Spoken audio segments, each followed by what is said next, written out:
Welcome back to the Everyday Athlete Podcast, guys. Today's episode is definitely a unique one, and I'm really excited about this because I've got my beautiful wife, Kristina Turnure, on the episode today, and really unique for us too because way back in 2020 is when I originally started the Life Rewired podcast, and I did this, which we were just talking about before recording, back when I was living in a house with basically 6 people, given the fact I was in there with 2 of my good buddies, Dante Booker, Justin Hilliard, and this was around the time I was starting my personal training business and just my training business in general, and I always had that passion of doing a podcast, but I knew I had to just start.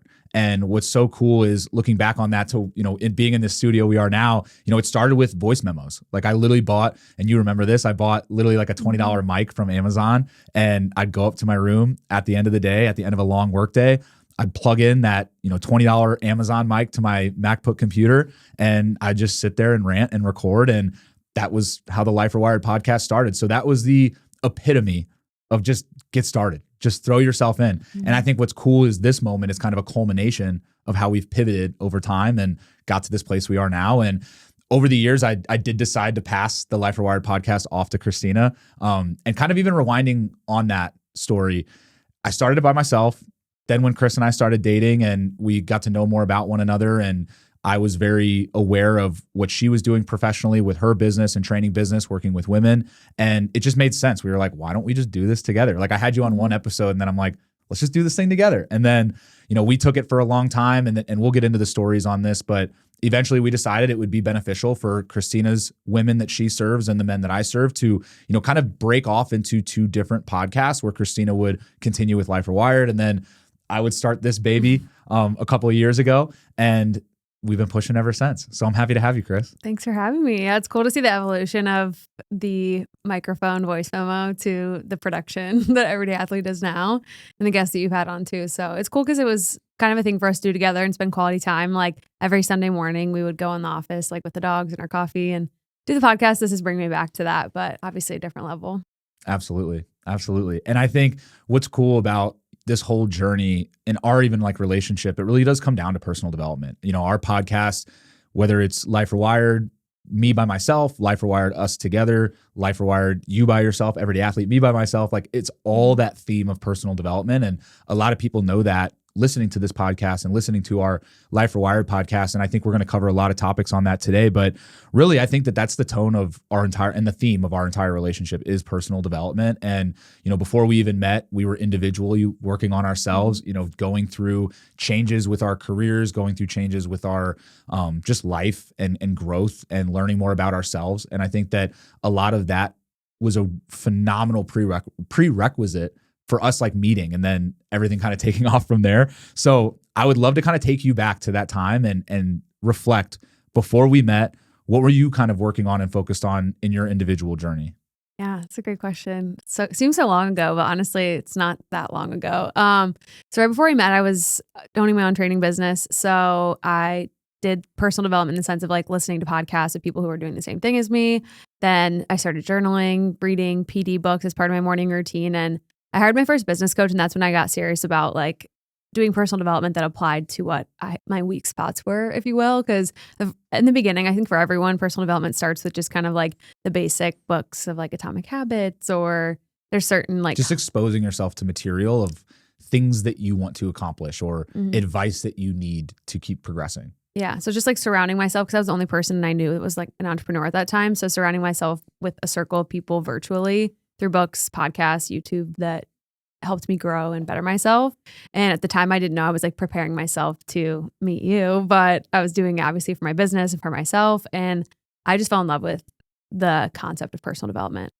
Absolutely. And I feel like I was very similar, where it just starts as exposing yourself to books, exposing yourself to podcasts like the one we're on right now.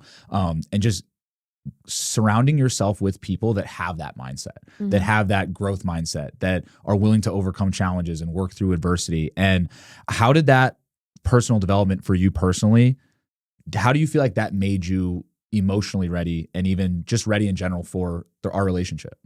Yeah, I think it's just like that growth mindset rather than the victim mindset. Because I think in relationships or just in life, like in business, it can cause you to play like the woe is me card. And I don't think that's very productive in relationships of any kind. So that helped prepare me for that. And also just even having experience in reading personal development helped us connect, because I remember one of our first dates getting coffee at Rebel, and you were talking about how you read certain books like Ego is the Enemy and some books that I had read too. And I remember saying like, that's a non-negotiable for my next relationship. So if I had said that, but not committed to that myself, then it would have been, I wasn't practicing what I preached. So I remember telling my mom, like, I need the man I married to be committed to personal development and to growth. And then when you were saying all that, I was like, oh man, here we go. No, I know. And that's funny because I've even told some of my friends this story, and I feel like those close to us know this, but I was similar, where I would tell, my parents, the people close to me, my sisters, I was like, there's no chance I'm going to find like the right girl for me. Cause I'm just like, I'm so dialed into my health, my fitness, my training regimen. And when I wake up, when I go to bed is already weird for most people. So it's like, how am I going to find a woman that matches that? Or, somebody who's down to continue growing with me beyond this state that we were in when we first meet. So I had like a lot of this specific criteria too, like for what I was looking for. And like you kind of had this very specific criteria of like what you were looking for. And I feel like we only were able to discover that through doing the work ourselves and discovering the things that we had to individually work on, and things that mindset shifts that we have had to make prior to us meeting. And I feel like all of those things really led us to have a successful relationship at the end of the day. And I think this is a great question to ask you. Do you think we would have worked 6 to 7 years earlier?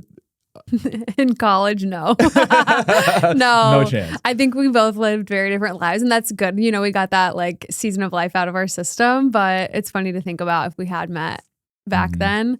But I wasn't the person like that you met. Right. And neither was I. 6 years ago. Yeah. And I think something else that's helpful in relation to relationships from personal development perspective was, before we met, I read the 5 love languages, Attached, and also took the Enneagram test. So understanding like your strengths and weaknesses, how you want to give love to others and receive it, and then your attachment style. I think all of that's very helpful. And I asked you what yours were, and that's what helps us for absolutely our relationship too. So how important do you think knowing yourself was prior to us getting into a relationship? And just in general for people, I think as they're looking to get into a relationship or navigate a successful relationship, how important do you think it is to just know yourself and actively deepen that practice? Yeah, I think it's extremely important too, because that's what helped me create that non-negotiable list for what I was looking for. And I think that applies to anything in life, even in our fitness. Like we have daily non-negotiables, and that helps like guide us and act in alignment with those goals. So I think personally, like knowing what I bring to the table and having confidence too, I think that was kind of what I was getting at about if we had met sooner, I wasn't the confident person that I was when we did meet, because of the personal development, knowing myself and what I wanted and how I wanted my life to look. I don't think if you have a clear picture of what that looks like, then it's hard to attract the person in the life that you want to build. But I also think it's when you get in a relationship, you're growing together and you're learning about yourself even more. So while I knew myself to a certain extent, I know myself way more now, because like we mirror things that, we need to work on for ourselves, and we are able to lovingly call things out. So I think that's continued to grow, and I know myself more now because of our relationship, but that definitely helps lay the foundation. Well, I love it, because the personal development is what creates the high standard, where when you're working on yourself, when you are focused on your fitness, your training, your activity, when you are deepening your knowledge and your practice of nutrition, when you're focused on your lifestyle and like regulating stress, making sure you're focusing on sleep and recovery and all of those things, you start to basically create this higher standard that you operate in. And what we're kind of saying is we found that standard individually. And then it was like, now we just have to find the person to fulfill that standard. And I think that's what was so cool when we met one another, where, our relationship did kind of take off because we had done that work and because we had set that high standard. So when we met, it was like, oh my gosh, like it was almost like it just synced up perfectly. Yeah. And I think that's a big reason why we have success today, talking through challenges, overcoming challenges, and just facing things together versus like against one another. And I feel like that's something that we do a really good job of. And I think, for you personally, how has that personal development journey changed over time? Like, do you feel like it's the same as it was when you started, or even before our relationship? Has it evolved? Has it changed? Like, what does that look like for you now? And how do you continue to deepen that practice? That's a great question. I feel like when I started, it was very basic level personal development, where it was more so geared towards like growing a business and growth and things like that. Tactical business stuff. Yeah. And then it kind of shifted towards like deeper personal development, like specific books we would recommend to each other, like Diary of a CEO, like that was specific to like that season of entrepreneurship. But then I kind of shifted more towards like, as I got into therapy, like certain areas that I need to work on personally or things that were like my hard thing. And so now my personal development looks a little different where it's not so business focused. It's more so like personal, working on my weaknesses and growing as a person now. And how we do that, I think that's something we had in common too. And I think that's where people, hit things off in the beginning too, is like that was something we shared our love for. And so that helped us. Same with fitness. We had so much in common. So that definitely helps. So finding someone that has that desire to grow and do personal development, I think definitely helps. But now what that looks like is I read personal development each morning, meditate, do therapy once a month. And that helps guide me on like, okay, these are the books I need to read. These are the things I need to work on. But I think journaling really helps. So that helps you get your thoughts out on paper. I know it's not like reading PD necessarily, but I think journaling, gratitude, affirmations, like the daily one pagers to like the pivot years, daily stoic. And we do those same things like in our own offices and morning routine. So I definitely think it helps. Yeah. And I think it's so like mental for me where it's almost like the journaling and writing gratitude. It's really just a mental reset. And I think that's the part that a lot of people unfortunately miss out on if say they don't do the personal development. And I've been that person, where I have gone through seasons of life and you've seen that where I let that take a back seat. Like all business is, I got to focus on this stuff with the business. I've got to focus on this with like training prep and things like that. And then your schedule becomes so diluted. And then it's like, I just throw out that personal development when in reality, like that's the lifeline that keeps my mental health in a great place, that keeps me motivated, it keeps me disciplined. And I could feel those characteristics drifting in correlation to me letting my personal development go. So I know for me, it helps so much mentally to just get my mind right for the day. I even tell you that sometimes I'm like, we'll be talking on our morning walk with the dogs and I'm like, I got to get back in that office. I got to get my mind right before this day happens. And that's what I feel like the personal development is for me on one side. And then on the other side is like you were saying, exposing myself to materials of things about things that I want to learn, things I'm curious about in business. And I think that's something that helps me grow a lot as a business owner, as a leader. I like to really consume a lot of books around like leadership, and because those qualities, they're hard, they're difficult. And I've discovered that even with you, as we talked about managing energy, managing emotions. I feel like I've had to, mature a lot emotionally over the years, but, and we're going to talk about that too in this podcast. But I think something that I really wanted to go back to was that moment, especially early on in our relationship. I'll never forget when we were at Go Fitness in Italian Village. And I was telling somebody this story literally in the gym, I think yesterday, but we met up at Go Fitness in Italian Village and we were like both hanging over a treadmill and we had communicated about, hey, like, let's get a workout in, let's hang out. And then we ended up just literally talking the entire time, hanging over this treadmill, talking about values, talking about long-term vision, talking about what we saw for ourselves, what we saw in a relationship, what we saw just for the future. And like all of these things, we were just like going crazy, talking like each other's ears off for like 1 to 2 hours. And I think in that moment, it was very profound because it was one of like the first times we hung out, but it was literally in that moment I went home to Justin and I was like, I think I'm going to literally marry this girl. And he said that in his best man speech. Yep. And I think it's just crazy because it paints that picture that if you do the work prior to the person that you're meant to be with, it'll just take off. And I think it's good motivation for anyone out there, who's in a relationship, trying to, get into a relationship, that it starts with you and it has to start with you. I think it's kind of ironic. And this is something personally I believe, where I just think it's funny when people will be like very like have that criteria like we had, but like not do the work themselves to improve. Yeah. You know what I mean? Yeah, because it's just like us telling our clients something that we're not doing ourselves. It's just like misalignment. And then that's your foundation for your relationship. And that's something else too, I think that helps us with personal development, is that we're goal setting and we've done this forever. Like we're working towards something constantly, whether it's like business or fitness or together in a relationship.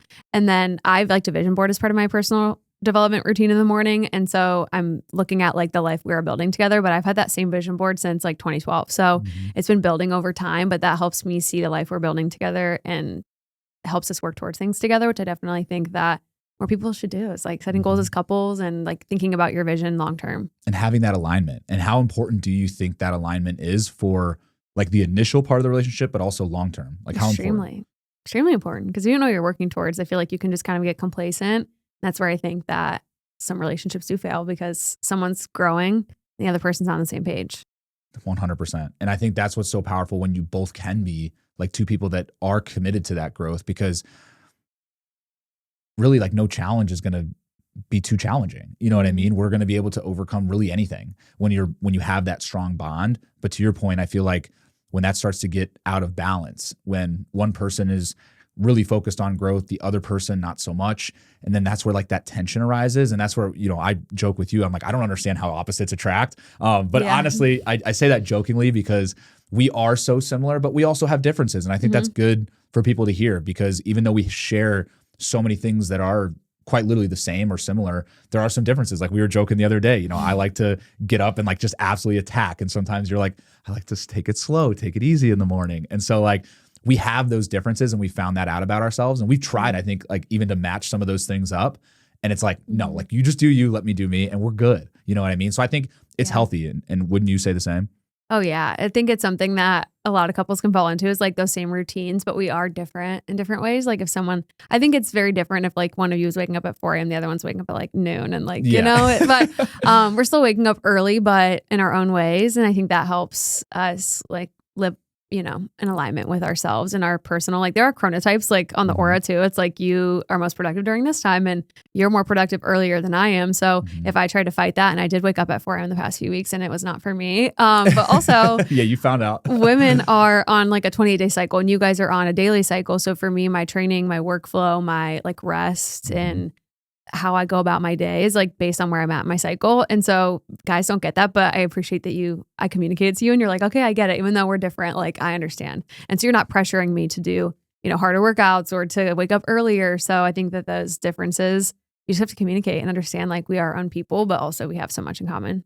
Yeah, absolutely. And I think that with that, you know, you can tailor the habits to help you personally, but also each other collectively. And I think you and I have talked about that a lot with regulating energy, regulating space and nervous system. And I love what you talked about with kind of like you guys are on a just different physiological process. So I think like talk about that, you know, get into that. I want you to explain those differences so people understand them. Yes. Oh, I could go down such a rabbit hole, but I think this is so beneficial for men to understand too, because then you can understand why we as women like change our mood and change our energy throughout the month. Like obviously this is all things considered, everyone's hormones are different. If you're on hormonal medications, obviously it's very different. But basically how I explain it to Zach is like there are certain phases of the month and people talk about it in seasons. Like one season is like winter, spring, fall, and summer. And during the summer, you're very energetic. You're very go, go, go. And like that's part of my cycle where I'm like, okay, let's be social. Let's wake up early. Let's go hard in the gym. And then there's phases of my cycle where it's like, actually right now where it's like winter, I need to slow down and like hibernate and rest. Or I talk about it like a clock too. Like it's like nighttime for me. And I have to go about my whole day, my whole week. Basically, I tell Zach, like imagine 10 to 12 p.m. before bed, going about your day and working out. Your body's like, what are we doing? This is awful. My energy sucks. I'm in a bad mood. Like, and so communicating that, it helps you take things less personal too. Because if like my reactions are a little different or I'm more emotional. And I also think that it's beneficial to talk about it in a way that's like, hey, I'm a little bit more emotional. But when people use that as like kind of a like an excuse almost, or like justification. A perfect example in Landman, they talk about it like, oh, Oh my my gosh, God. she's on her, you know, and they use it as like a joking way to be like, you're so emotional, you're so crazy and dramatic, but that's not productive and it makes us feel even worse. So like, you're always like, I think it's because you grew up with sisters, you're always so empathetic about like, hey, I get it, you know, and that helps me communicate like where I'm at too, so that you know, this is the phase I'm in. This is the kind of Kristina you can expect. And so I always tell my clients, like, just communicate it with your significant other. Like it's a clock, like at certain points, you're most energetic, certain points you're ready for bed and to relax. And I think that helps you in relationships. Absolutely. Well, and you having to manage that and me witnessing you manage it hormonally and stress wise, nervous system wise, it's been a learning experience for me too, where, and when you and I talk about this a lot, and I think this will be so good for people to hear, where with training and intensity, it's not black and white. It's not black and white. Where for you, given a certain time of your cycle or going through something hormonally or having hormonal imbalance, like, and dealing with things nervous system wise, you know, your training, your activity, your intensity is going to look entirely different than mine. And if somebody doesn't know that or understand that, it could be like, hey, what she's doing is wrong, but it's all that reference point. And when you understand the bigger picture, you can have a better reference point. So I would love for you to kind of get into talking about what you've noticed kind of navigating like the just the adversity that you've seen hormonally, what you've seen health-wise, and how you've had to get even more focused on nervous system regulation, stress regulation, because I feel like with us stepping into, our 30s, this is a huge topic of conversation. You and I see it all the time where when those things are out of whack, everything else is out of whack.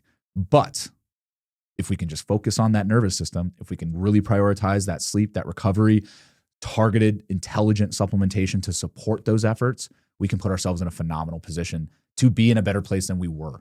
And I think that it's important for us to talk about that. And I'd love for you to kind of talk through your journey of that. Yeah. So for me, my nervous system regulation is like the key to a lot of my hormonal issues. And for me, I had like adrenal fatigue. I found out I had PCOS like 2 years ago.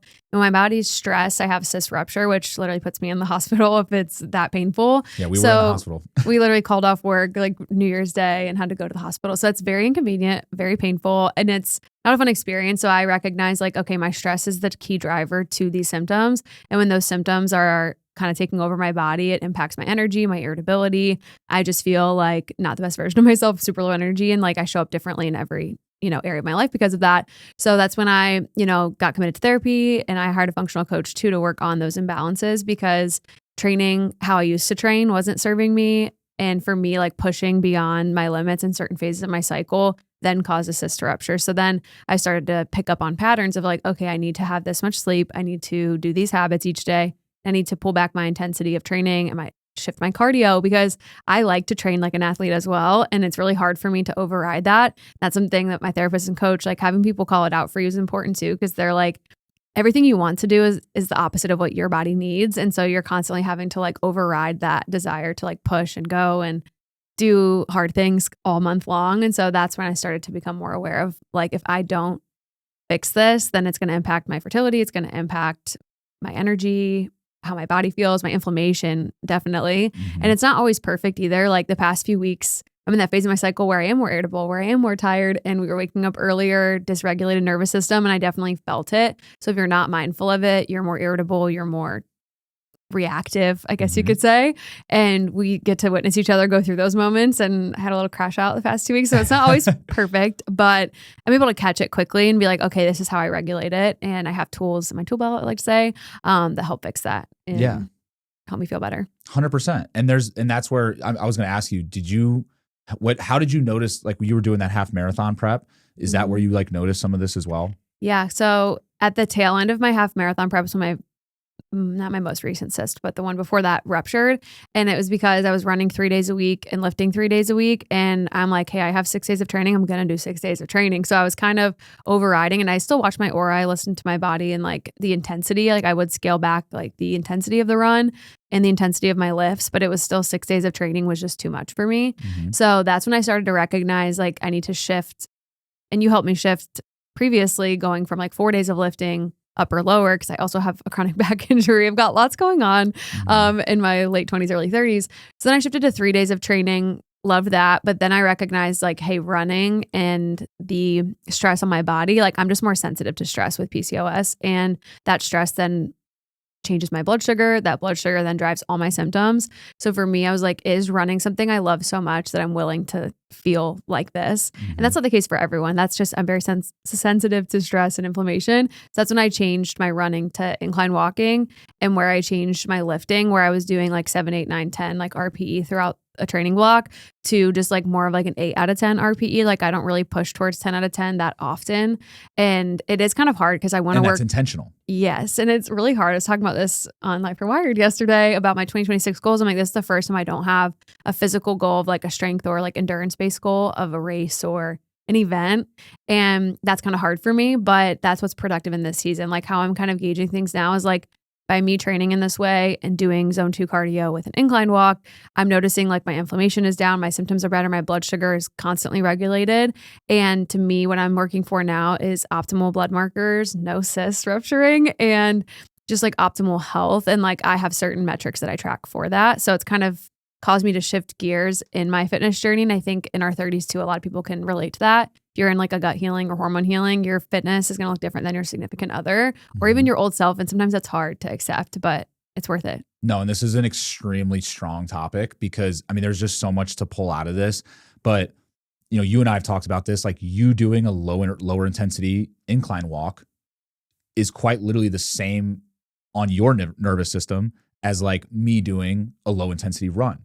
Yeah. Same impact on the nervous system, but different because of the physiological differences that we're challenged with and that we're kind of battling individually. So I think, this whole topic, dude, just really shows, especially for us as individualized coaches, and we see this all the time where everyone is so individual and this journey is so individual. And that's where I get fired up about this, because we try to fit everything into a box. It's like everybody confined to this type of training. Everybody do this training program. Everybody do this split. And that's not the approach. The right approach, let's assess what that individual needs, and then let's tailor all of that to the person, because then we can have success long-term.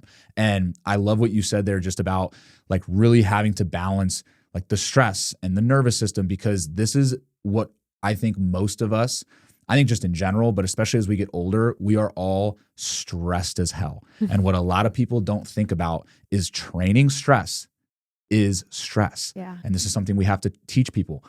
If you are stressed as hell in your life and you are training hard as hell all the time, you are adding and compounding more and more and more stress. And I see this coaching hybrid athletes, coaching people who like to run, lift, and do these things we're talking about. And sometimes we have to do less before we can do more. We have to allow the body to regulate and adapt with less, and then we can handle more. And that's exactly what you had to do. You're like, hey, I'm trying to sustain this. My body is quite literally fighting back. Yeah. And you tried to push a little bit, but then you also realize very maturely, like, hey, no, I can't do what I want to do at this level and degree. Let me pull it back a little bit so that I can then recover. And I think that this is really painting that picture, because this was one that took me forever to learn, is that your hormone health, your gut health, your health in general, it's always changing. So I think a lot of us think it's static, stuck. Hey, when our hormones are messed up or our testosterone's low, it's just the way it is. No, you have all the power at your disposal to change those things. And I'd love for you to talk about in your journey how you have literally changed your physiology. Yeah. Oh my gosh. How much time do we have?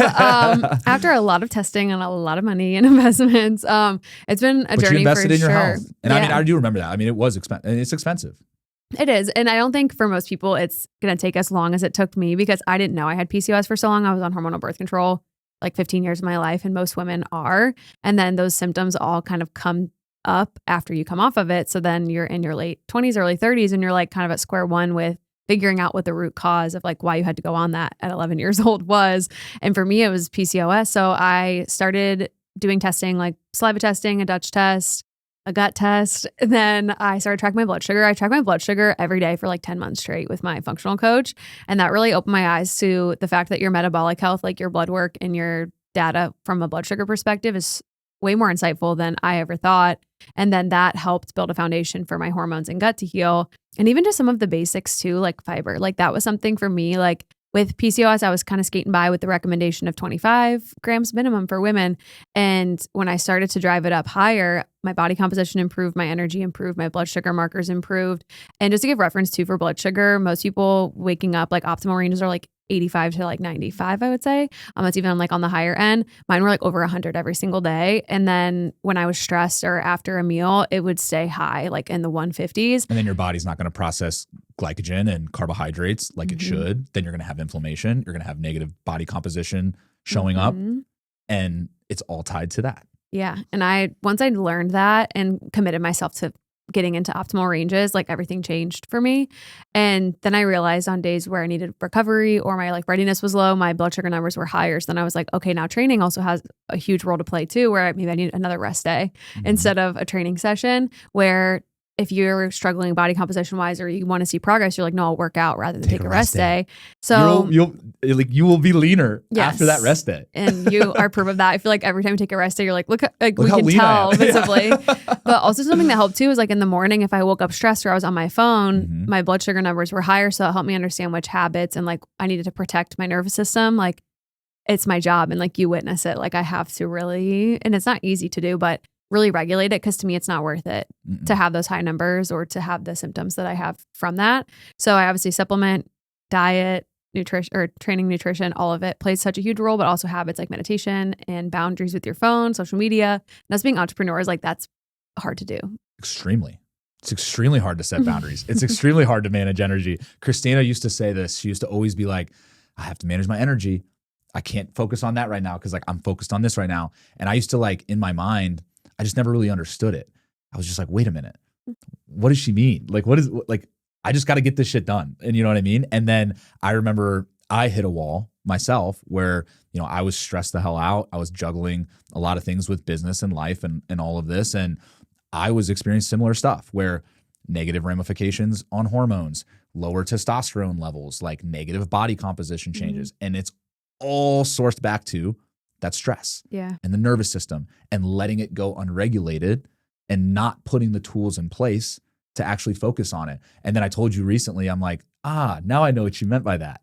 Because I now have to do it. I realize that I have to set these boundaries. And again, when we are highly operational, it is even harder. And then guess what? If you train like a hybrid athlete, like I do and most of my clients do, it becomes even harder. So you have these layers of difficulty, but it does not mean it is impossible. And I think that that's the biggest thing that I want people to understand is like, you're never stuck. And I think that's where like my mindset was at some point when we were doing like the initial hormone testing and the saliva testing. It's just like, oh, my testosterone's here and it's just here for good.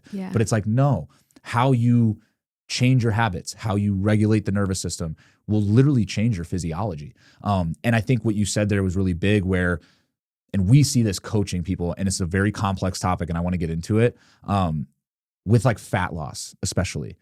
The body can be in a state where the stress is so high and chronically high that the body is basically in a state where it cannot physiologically lose that body fat as it normally would. So I'd love for you to kind of use your expertise and like dig into that topic. Oh my gosh. Once again, how much time do we have? But just even at the foundational level, my views of like functional fat loss, and that's kind of like what I love diving into and like content and coaching is that it's kind of evolved over the years how we used to view things from the functional space. Like when we first started out with the testing and understanding the imbalances and now understanding there's so much you can do foundationally to set yourself up for success when it comes to fat loss. Because for a lot of us, like just the basics are not regulated, like really bad sleep, really high levels of stress, and everyone's stress threshold is different. So you may not even understand that like your normal level of stress, especially for dudes, like most of us dudes, we do not even think about it. We've actually been taught literally our whole entire lives, oh, disregard it, push harder, push harder, push harder. Where did that get us?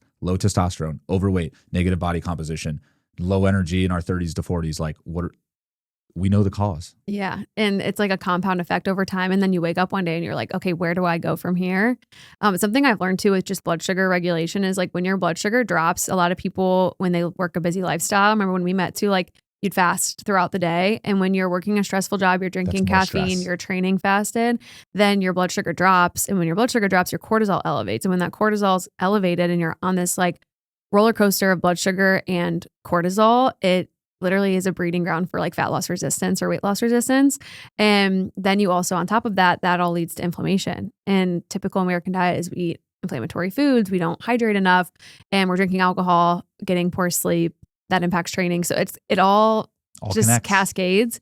And then that leads to an inflamed body. And when you have that inflammation you're holding on to, then you feel like you have even more weight to lose, but it's just chronic inflammation causing issues. So for the average person, I would recommend just getting like blood work done because it can show your inflammation markers, your blood sugar, a picture like your A1C is like the past 3 months of your blood sugar. And then the basics. They don't test like a lot of hormones on your PCP like visit, but even just getting like a foundational snapshot can give you a lot of guidance. And I know looking at it, typically you don't know how to interpret that, but that's obviously what we do, which is helpful because then you can understand which basics you need to focus on. Like you need more sleep, you need to work on stress management, you need to train less, you need to probably eat more than what you're eating. And to the average person, once again, that sounds scary. Like I need to train less and eat more. But if your body's stuck in this stress state, you're going to stay stuck. And I was 100%. Stuck for years. I think when we met, that was probably like peak stress for me, 2020.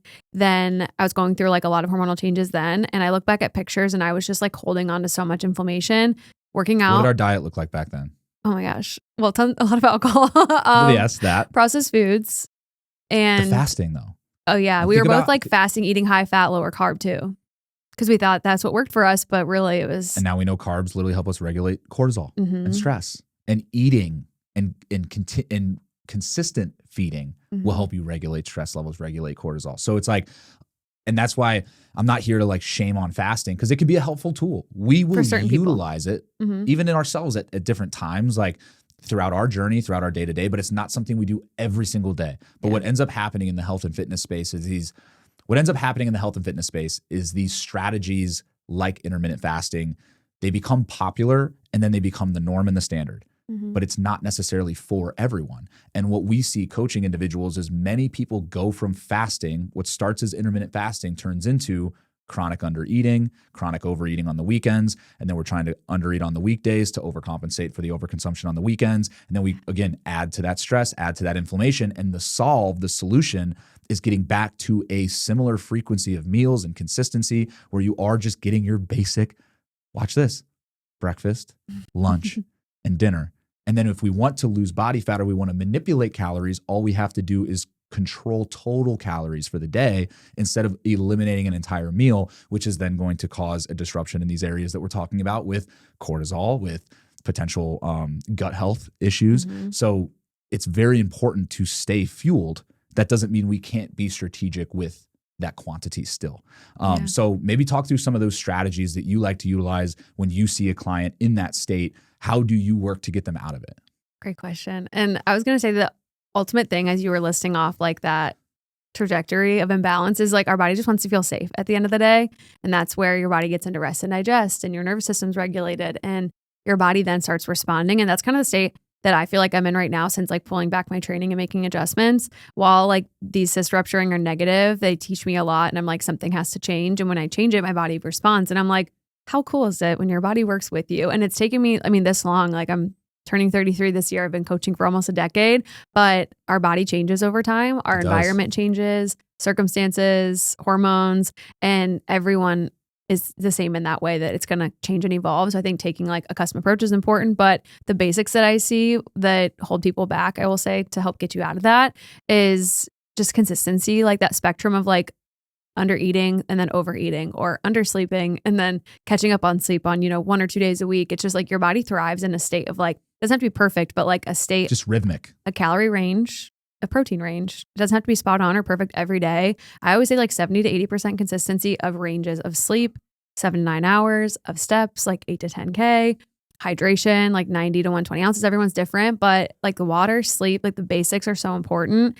And then listening to your body and using that as your driver. If you start working on those things and your body starts to feel better, then doing more of the right things is my mantra of like more fiber, more protein, more sleep. There's a cap on how much water you want to drink, but like more steps. And like, that's where we found like, as we move more just naturally, like walking the dogs or taking the stairs, it makes such a big difference. And we even see it with the dogs. Like this we'll is talk about perfect. that a little bit. Like how, because I think it goes hand in hand with the stress. Why is steps such a, why are steps such a fat loss cheat code? Oh my gosh. Well, number one, it helps with your blood sugar. Walking after meals helps regulate your blood sugar. And what a lot of people don't know, if you want to dive more into this, Kelly LeVeque is a celebrity dietitian. She has a book called Body Love that's great. I think for women out there listening, great book to listen to. But when your body's in a blood sugar balanced state, you are in a fat burning mode. And for a lot of people, we never even get to that point of your day because if you eat like a super high carb meal and you don't walk after, it just dysregulates things. So if you walk after meals, that helps with fat loss. It also helps with lymphatic drainage, which then helps you feel less puffy, less inflamed. But it also makes up like one of the largest portions of your total daily energy expenditure. Your BMR is what your body burns at rest. I wake up, my aura is like based on your height and weight. I'm very short, if you don't know, 5'3". So mine's like 2,000. Yours is like what? 1,300. Like yeah. So when I wake up, my ring's like, you burn 1,300 calories. That's your baseline. Old me, like when I first downloaded my fitness pal, it was like eat 1,200 calories. That's below what my body needs to function mentally and physically. So of course, everything hormonally started to feel bad because I was under eating. This was, probably like in high school and college. But so from there, like understanding your BMR is important, what your body burns at rest. Then your steps, your NEAT make up the largest portion, even more than your workout. And so I always say like with that, like asterisk, they're both important. It doesn't mean you have to walk instead of work out. It just means you have to do both and make it a priority. Mm-hmm. So 7,000, when I used to work in cardiac rehab, was the minimum. If I asked you like in an assessment, how many steps do you get a day? If it was anything less than 7,000 or at 7,000, you're at risk for cardiovascular disease, diabetes, just diseases that are preventative. Of course, there's genetics at play, but I always recommend like building steps up to 7K right away.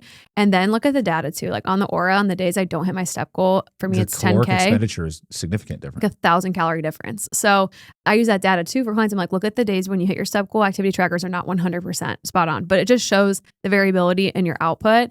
And if you're having a hard time creating a calorie deficit, just walking is so beneficial. And it's also great for your mental health. It's a nervous system regulator, which then helps regulate stress, which then helps support fat loss. And so steps are just so underrated. Yeah. And I hate how on some of those podcasts, like people will like talk down on them or be like, you know, steps don't count as a workout. And it's like, that's not really what we're saying. But at the same token, they are a cheat code. And I think everything you said, absolutely. And in the most basic sense, you are literally doing a low stress activity. So what did we just talk about? Cortisol, stress hormone, down, super low. Body's going to be in a really good place to lose body fat. Then activity, caloric expenditure is super high. Beautiful, beautiful position to be in to push further fat loss. So that's why, you know, a lot of people I think need to make that shift. And you and I have made that shift a long time ago where, you know, it's not just about doing all this unregulated high intensity training to get fat loss. It's actually about balancing the high intensity with the low intensity. And I would argue doing more low intensity work and being sparing about our high intensity work. And this is something, it's funny, like you see it at a different level, I see it at a different level, but with a lot of my guys, our default, especially as Division I athletes, I mean, our default is literally 110% every workout, every session, every day, every week, nonstop. And that is a literal trajectory of disaster. So then how do we avoid that? We have to regulate intensity. We have to have planned sessions, planned activity that is intentionally lower intensity. And I'm doing that now. I'm teaching my guys that like to train at like we do that now, where, you know, if we're in a season where we're pushing running progression, that lifting intensity has to drop. If we're pushing lifting intensity, that running and cardiovascular intensity has to drop. And, you know, there can be some mixture of that, but at the end of the day, we got to balance the high intensity with the low intensity. And I would even encourage most people, especially if you're highly stressed, like really get into low to moderate intensity training and live there with some in the high intensity. But that's kind of opposite right now. And I know you see that a lot, especially with women, right? Yeah, I would say like I love the 80-20 balance of anything. So I'm like 80% low intensity, then maybe 20%. Like I'll still do a workout class with my friends like on a Saturday morning, but if I'm in a certain phase of my cycle, I'll be like, hey, let's do yoga this week. But in 2 weeks, we'll be back at that HIIT class. But that's just one small percentage of my training. And that's what I was doing for High Rocks, where I'd have one, like a lot of people think you're doing, you know, 5 to 6 high intensity High Rocks sessions a week. Guys, before I ran that 107 High Rocks, I was doing one 60-minute high intensity High Rocks conditioning session every week. Because instead of me doing, you know, 5 at a diluted intensity, I was doing one that I made count.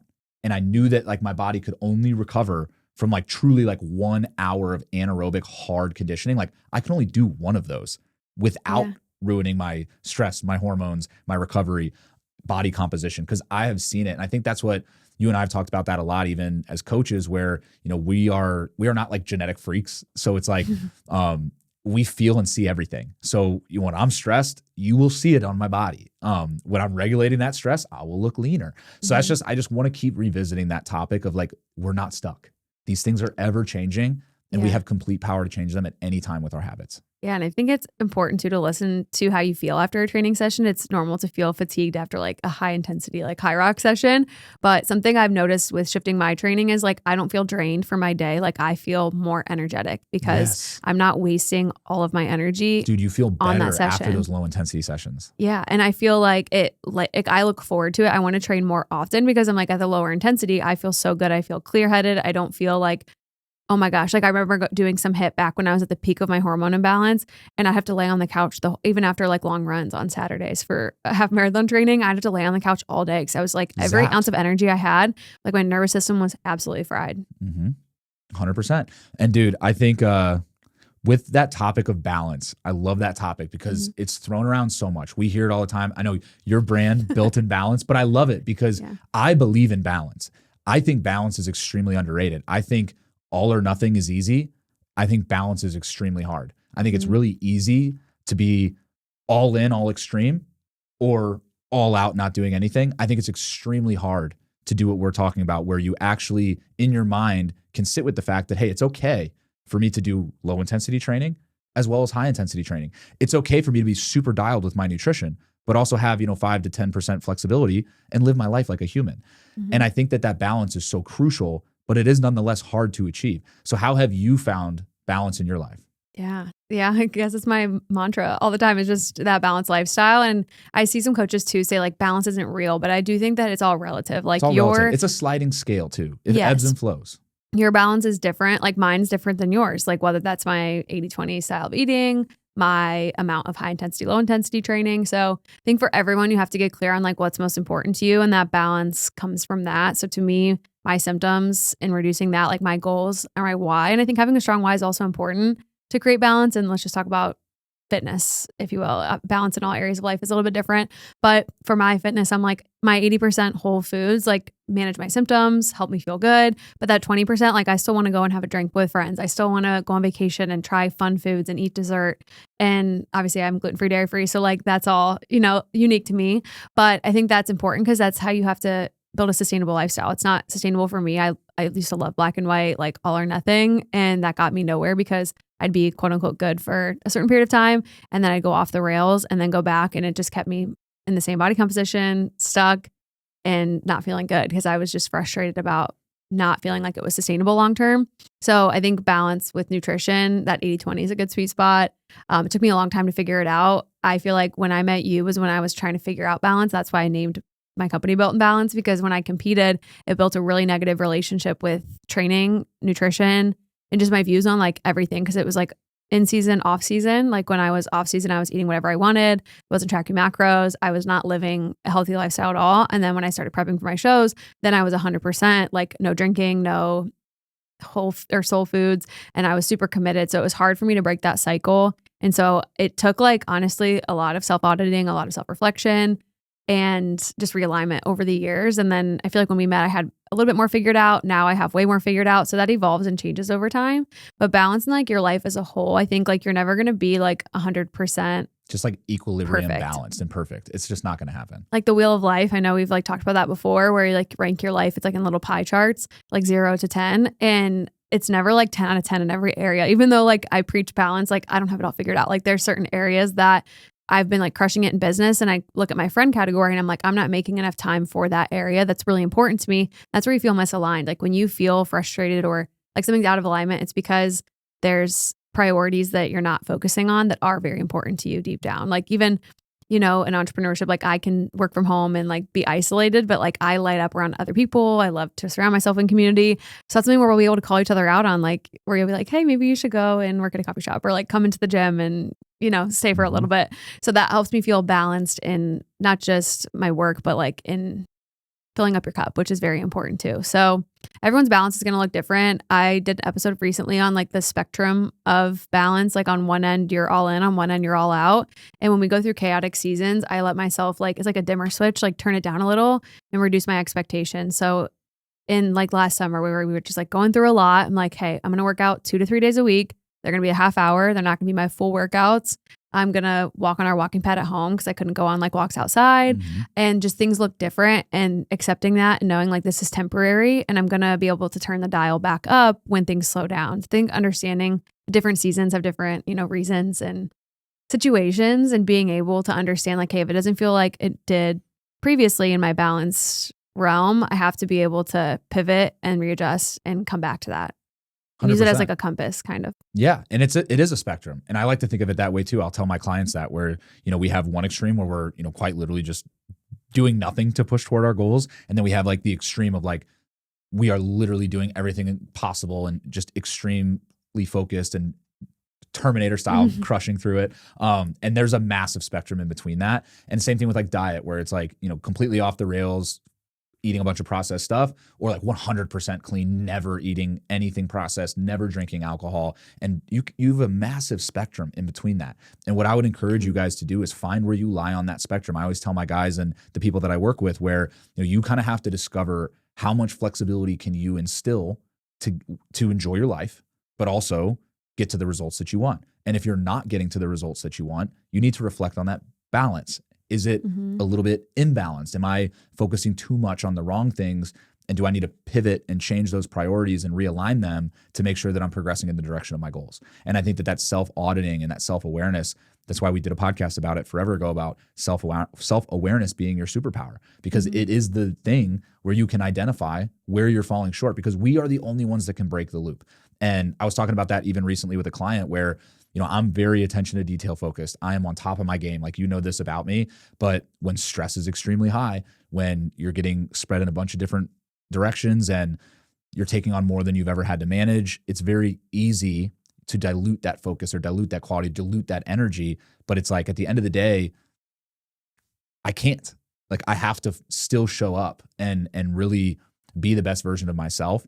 And I feel like for me, I've had to self-audit that and realize that, hey, like if I wasn't self-auditing, I would have never been able to find that out, basically, is what I'm saying. And there's been so many points throughout my life where I've been able to identify these patterns. And Pat and I talked about that on the last episode, about just identifying patterns. And do you have a process, or do you have a way that you like to identify patterns, or try to identify those patterns, or self-audit in general? What does that kind of look like for you? Yeah, it's a good question. I was just going to say too, that self-awareness is key. Let's think about it from a client perspective, where you can say like, oh, I'm balanced. Like, a lot of people used to abuse that word too, where it's like balance, like eating a bunch of processed food. But the reality is, like, you have to audit yourself and understand, like, are my actions aligning with my goals? And if not, what needs to change? And in like audits for myself and for the people in my life, people I work with, I'm like, okay, let's realistically look at, here's your goal. Your consistency is 60%. And you're eating 60% processed foods. Like, that's not in alignment with the goal that we're working towards. So we need to increase consistency and increase whole foods. So I think 80%, 70 to 80 is a good sweet spot to live in. So for me personally, I like to kind of check in with myself once or twice a week. It was a little bit easier to do when I had a coach, because I'm doing pictures every 2 weeks. We're like sitting down and talking about the flow of my like Excel sheet where I'm putting all this data in. So we serve as that for our clients. Like, they fill out the form. We look at how consistent were you with 80-20? How consistent were you in general? What's your sleep? What's your stress? So for myself, I think we like do that with each other. We kind of check in just in conversation, where I'm like, hey, my sleep's been below 7 hours. Like, I need to fix that. So I think I just look at like the week as the week is unfolding, and I'm like, what's feeling good? What's not feeling good? And I still track everything. Like, I enjoy tracking my macros. I enjoy tracking my sleep, my readiness, my HRV, my steps. So I have these apps, and to me, it's like a game. Like, I have fun with it, where each day I'm checking in. If I'm not seeing progress, I'm looking at, what was my fiber? Am I eating too many processed versions of, whether there's protein bars, protein shakes? How often am I drinking? How stressed am I? Like, I look at the outliers, because I know what my balance looks like now. And it's easier to pick up on when something is causing me to move in the direction I'm not happy with, whether that's my energy, my progress, Tracking whatever inputs. that may be. Yeah. So yeah, tracking your inputs, auditing them like weekly or biweekly, I think is important. And every month I set goals, physique, habits, business, financial. And if I'm carrying over those goals month by month, I'm like, why am I carrying this goal over multiple times? Why am I not accomplishing it? And then I look at my inputs, and if it's not aligned with the outcome, then I know something has to change. And I think that that's so crucial, because that's, like you said, what we do as coaches. We really create that system for our clients to touch base, to reflect every 2 weeks, press pause. Let's look at those inputs, the quality of those inputs, because you and I talk about this a lot, but I think a lot of us check the box when it comes to our training, our nutrition, our lifestyle, our stress. We just say, hey, we did it.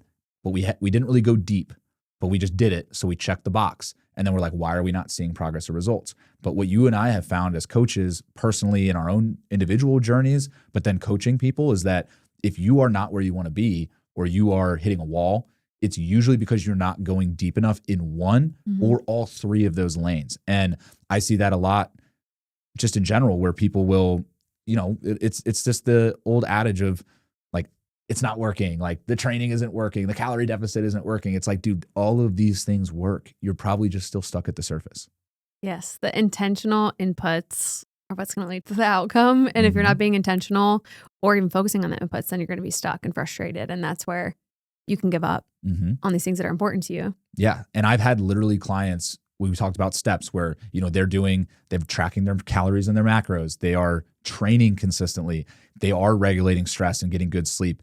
But maybe that one variable is NEAT, non-exercise activity thermogenesis, the steps. Maybe that's the one variable. And it has been, I've seen it as like literally the variable we need to jumpstart that activity just a little bit more to create that deficit. So there's these little things that can make the biggest difference. And I think that's what fascinates me the most as a coach is the littlest manipulations to training, activity, nutrition, lifestyle can have the most profound impact on your progress and results over time. So we almost like discount these things as effective because we stay at the surface and only like dip our toe into these things. And then we're like, oh, they don't work. Let me go try this like, drug or something like that. When in reality, it's like, dude, just keep going deeper. And I feel like for us, we get that unique perspective where we work with people for 2, 3, 4. I'm working with people for 5 years, and you get to go deep as hell with people, and you get to see that it's usually always something in one of those 3 realms that's hanging us up. And I love that you talked about fiber too, because I saw that recently with a client, one of my guys who I've been working with for a long time, really trying to work on his nutrition and make changes. And he had the biggest epiphany eating fiber. And I see this with guys, and I think this will be really good to talk about. I'm like just naturally a big eater. You know that about me. I can crush food. If I let myself go unregulated, like I would be eating so many calories every single day. And I think a lot of us guys are like that, where, we have a high motor, we have a we're burning a lot of calories, we're burning a lot of energy. So it's really easy for us guys to eat a ton of food. And I almost look at fiber as kind of like a regulator of overconsumption, where when you are incorporating fiber into those meals, you're going to be more satiated with that same amount of food, just with like a little bit of fiber, like the littlest bit of vegetables with that carb and that protein can make a world of a difference in how full you feel, how you digest those nutrients, what your energy is. And I've had a client recently who, for quite literally a couple of years was really trying to lose some weight, and just him finally crossing that threshold of like bringing fiber into his meals, he's down like 40, 50 pounds like quickly because he's satiated. And for a lot of us guys, when we're eating ultra processed diets, we're never getting satiated. And that's just going to cause more overconsumption. That's going to lead to more weight gain, more body fat. And that's where if we can just, again, go back to the nutrition, go back to let's take a look at the diet. Where are we not getting fiber? Where are we not getting quality nutrients? And if we can just make those changes, it could be literally the thing that you need to get to where you want to go. And I think that that's where I'm so like fascinated by those little things. And I was just curious, like stories that you have or instances maybe even recently where you've noticed those little things having a profound impact on progress and results. Oh yeah, I have quite a few stories. I mean, just to start personally with myself, like I was stuck at the same body weight, body composition for so long. And when my coach was like, hey, your fiber's good, but it's not optimal. Like you need to drive it up more. My body composition started changing. Everyone's like, what are you doing different? What are you doing different? I'm like, eat more veggies, literally eating more fiber. I'm like, I eat like 35 to 40 grams per day. And like the daily rec for women is 25 to 35. For men, it's like 35 to 45. And I recommend like, big caveat here, ease your way up. Don't go from eating 5 grams of fiber to 25 to 30, like inch up slowly. But I think it's very self-policing. It encourages you to eat 80% whole foods, which is a great sweet spot for body composition change, energy, optimal digestion, body composition change. Because when you're focusing on your protein and fiber goal, there's no way you're not eating 80% whole foods. That's why I always say like it's very self-policing. And it's in a lot of foods that like if you just have color at each meal, it's going to help you see progress.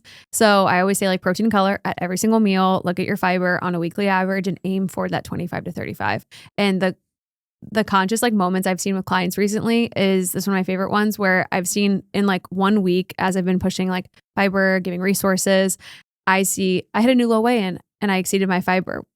Is that a coincidence? No. And so it's really cool to see clients pick up on the fact that like, hey, I'm crushing my fiber and I'm seeing new low weigh-ins. What a concept. And then I also see clients coming in who inspire people in their life to eat healthier, like their husbands, their significant others. And they're like, it's so crazy that I'm just doing the basics. I'm just having color at each meal. I'm just having protein at each meal and I'm working out 3 days a week. And now they're inspired to do the same. People are commenting on how I look different. And when they try to explain it, it sounds silly. It's like, I'm just doing these basic things consistently over time. And that's the variable is you just got to be consistent with them. And I think a lot of us are constantly chasing just the next thing or the next flashy thing or the next sexy diet trend and things like that. And you and I have done all that stuff. Like we've fell victim to that. So we get it. It's easy to do. And something that is ironic, it's almost like the more we've learned over time, like the more you avoid and you know that like a lot of that stuff just like isn't right and isn't like real and isn't the long-term solution. So I think that, if you're someone listening, like run with that curiosity, like educate yourself, because us learning these things have empowered us. And that's what we take into our coaching. Like we're not just telling people what to do. We're not just handing people a workout program. We are literally like helping them evolve and empower them over time, where we're teaching them, but also like educating them at the same time, because education is power, and especially in this stuff. And me and you know that, where it's almost like the less you know, the more you get taken advantage of. The more you know, the more confident and conviction you can have in your process. You ain't program hopping if you got that conviction, you know what I mean? Mm-hmm. And it's like you're usually program hopping and trying all these different diets because you're uncertain about what you should be doing. And in reality, it is these simple things. So if you could tell the audience, what, I know you kind of said it there, but what are the simplest things they could do to have their body regulated, to, see body composition changes, lose body fat, have high energy, and just quite literally feel like their best self? Yeah. Before I get into that, I do want to share, as you were mentioning, like the flashy things, an example of fiber too, and just the basics for gut health. I had a client want to do a GI map, and my functional practitioner is like, hey, let's just check these basics first. And her symptoms were super high. Like she was going through a lot and works a high stress job. So we looked at the basics and we're like, okay, let's support your nervous system. Let's, some supplements, but we focus on the basics of sleep, stress management, fiber. She wanted a GI map for gut health, because like for women, the bloat is real. Like all these symptoms in our gut are uncomfortable. And we focus on the basics of sleep, stress management, hydration, and fiber. We reduced some processed foods, and all of her symptoms went away. She didn't even need to buy a GI map. That's like a $400, $380 to $400 test. And imagine the relief hearing like, hey, you just had to do these basic things. You don't have to buy a huge supplement stack or a test, because all your symptoms are gone because we focus on the basics. So what I consider the basics are proper sleep, 7 to 9 hours. Of course, everyone's needs are different. I always say, disclaimer, we do not have kids. So obviously our sleep is within our control. With the clients that work with our moms, I'm like, hey, this is out of your control, but we should just prioritize it as often as we can. So 7 to 9 hours, stress management, at least having like a few things in your day that help regulate your nervous system. Just walking. To like break it up. Because like people always ask that. It's like, well, what do I do? Because especially for us guys, like we're not even thinking about it sometimes. It's just like go, go, go, go, go, go, go. But I find it's just like you said, you just got to break it up. Like just go for a walk. Mm-hmm. Like go on a walk, get away from work for like literally 5 to 10 minutes. Doesn't have to be like this 1 hour meditation. Like literally just go fucking walk. Yeah. You know what I mean? Yeah. It really is the little things. I always say, like, if you're like a 3 out of 5 level of stress, you need 3 charges in your day to fill you up. That could be a workout, solid sleep, and a walk on your lunch break, or even like the 5-minute diary. You started with that back in your personal development. So we've been doing the 5-minute diary and taking like 3 deep breaths. Like that is stress management, and that may be all you need. So everyone's different in what they need for stress management, but I think sleep, stress management are the 2 foundations. Enough hydration. It impacts everything. Like your sleep and your recovery and nervous system will impact how your body responds to the training and activity and the nutrition protocols that you have in place. Mm-hmm. And water plays a big role too, because if you're pushing fiber, this is also a huge recommendation. Make sure you're drinking enough water, because that's going to throw things off digestively. So half your body weight in ounces is the minimum you should be drinking. But when you hydrate, you're also regulating your hunger. So when you eat protein, fiber, drink water, you're typically not that hungry for temptation foods around you, or to go off track, or to eat over your calories if you are tracking macros. So those things just all support a calorie deficit, which is not only important, but like required for fat loss. Mm-hmm. So water, sleep, stress management, and then protein and fiber play a huge role. So eating 80% whole foods is my recommendation. My minimum, if you're going through it, you're traveling, like 70%. And same for consistency. To be in a calorie deficit with 70 to 80% consistency is 5 to 6 days out of 7. Mm-hmm. So you don't have to be 100% even. Like I have so many case studies and client evidence that like you just need at least like 80% consistency to see progress. And that comes from building a balanced plate, protein, fiber, complex carbohydrates, healthy fats, and you still want to have balance of that 20%. And if you're struggling to figure out what your 80-20 looks like, I always say like take your calories, take 20% of that. That's your soul food allowance, and try and keep it within that range. And then 3 days of training is what I recommend. 2 is the bare minimum for just even maintaining muscle, because it is true, if you don't use it, you lose it. So you have to at least train 2 days a week. And that's where like the full body training can be a cheat code. Yes. And that's something that we do with clients a lot, where, if you do not have a lot of time, like one of my best friends, Rob, he's like he's a dad of 2 little girls. He is in the OR a lot with doing medical device sales. And he's like, dude, I have so much stress, and, obviously being spread thin in so many different directions, he doesn't have a whole lot of time, but that doesn't mean he can't still get a really good outcome with the time he does have. And that's what I helped him realize. I'm like, dude, we just got to maximize the 2 days you're in the gym. Yeah. Most of my in-person groups, it's like 2 or 3 days a week, and we do it full body. And if you stack that frequency and you stack hitting everything on both days or all 3 days, you're getting 2-3 time frequency. You're getting all the volume and intensity that you need, and you'll be straight. So you don't have to go out, and do all of this stuff. And I think that I just really want to be more outspoken about that, especially in like the hybrid world, because like a lot of guys see these dudes training like 6 days a week, 7 days a week. I'm like, dude, I train 5 days a week. You know, I ran an 8:15 pace half marathon, a 107 high rocks from 5 days of training a week. Yeah. No 2-a-days, 5 days of training per week. And I was lifting like 2 or 3 times. The rest was cardio. I can't recover from 6 to 7 days. So I think it's just so important to understand that sometimes less is more. And I would even argue in most cases, less is more, so that the body can regulate and can recover. And you will have those unique scenarios of, you know, those individuals where they can do 2-a-days, they could train 6 days a week and like they're recovering. I also have a little caveat where I'm like, I do believe that if you just kind of keep going and keep progressing, like you and I talk about, like you can kind of get to those like high volume and doing a lot, but you got to be careful. And if your body's fighting back and if your hormones are dysregulated, if you feel like crap, like that's giving us diminishing returns. And I think we have to be so aware of that. Yeah. And also realistic with what's sustainable for your lifestyle. If you have kids, you have a high stress job, you're traveling for work. Like I did 3 days for like 3 years and I do fitness for my job. So if I only needed 3 days, like I promise you, like you do not need to work out as often as you think.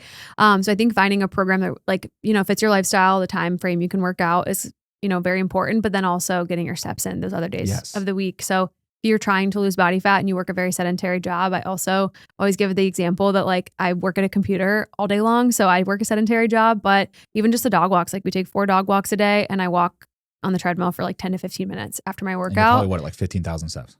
Yeah, somewhere like that, 12 to 15,000 steps. So you can get a lot of movement in. And I always say like inconvenience yourself. Like when we walk the dogs, we take the stairs.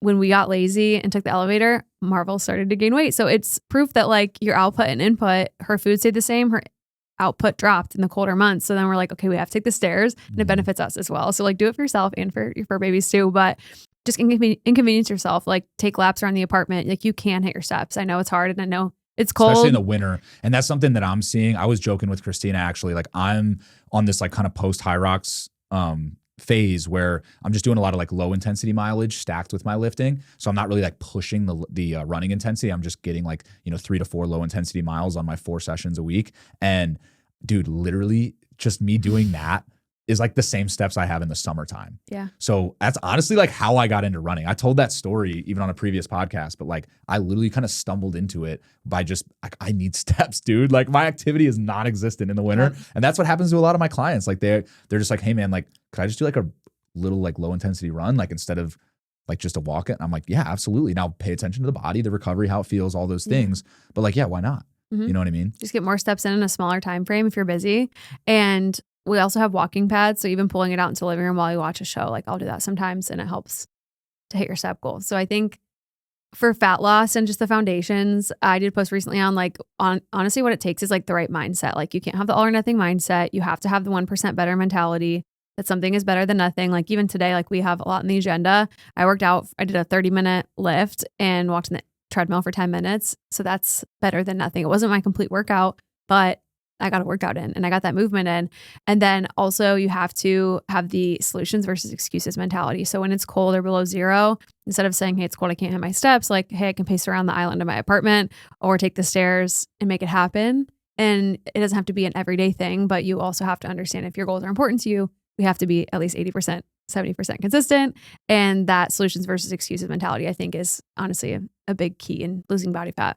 Absolutely. Absolutely. Dude, no, I love it. I really wanted to talk a lot about just the like nutritional side of things, the training and how both of us have evolved. I mean, we talked so much about the evolution of our own learning experiences with training, with nutrition, with activity. And I think the steps, we just keep going back to it, but it's like, just think about that as a default, guys. Like if you're doing your planned sessions every week, on those days you're not training, steps. That's it. That's your default. And it's so easy and not so easy. Like it's a challenge at times, but like it's an easy, low barrier to entry activity that can give you the most massive ROI.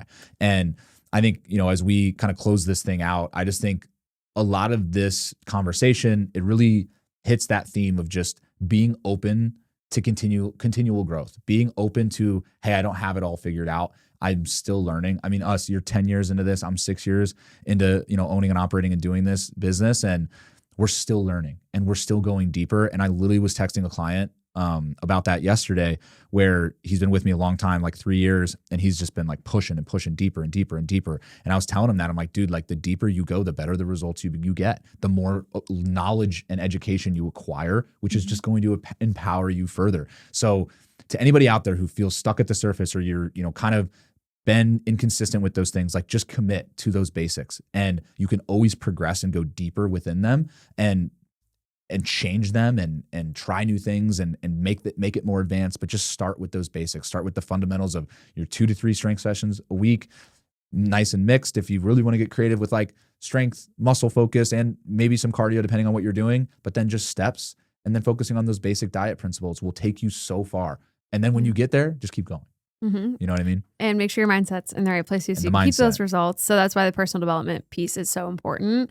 So yeah, that's really the basics of what it takes. Well, what you said is so money there, dude, where like the personal development is what kind of keeps the mindset of growth. Because I said it earlier, like when I let that go, I notice like my mindset just starts to like plummet around everything I'm doing, where it's like when that personal development is alive, like my mindset is like, I'm not playing the victim.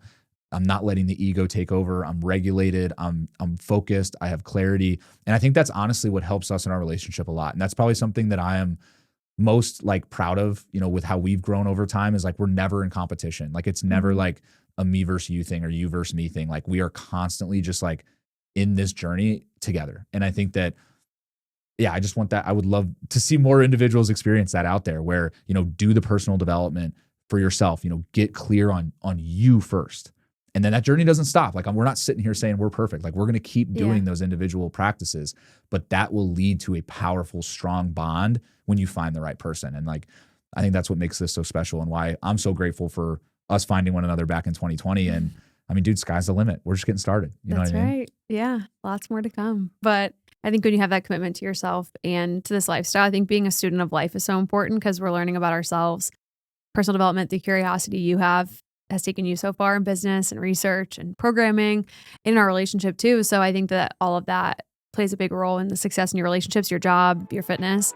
It's just that curiosity, the growth mindset, and just always being willing to learn more and change. Mm-hmm. Yeah. Always be open to change. Yeah. I think that's one of the biggest things. And you and I, I feel like we do a pretty good job of that. But yeah, I was so excited to have you on today. This is great. Yeah, thank you for having me.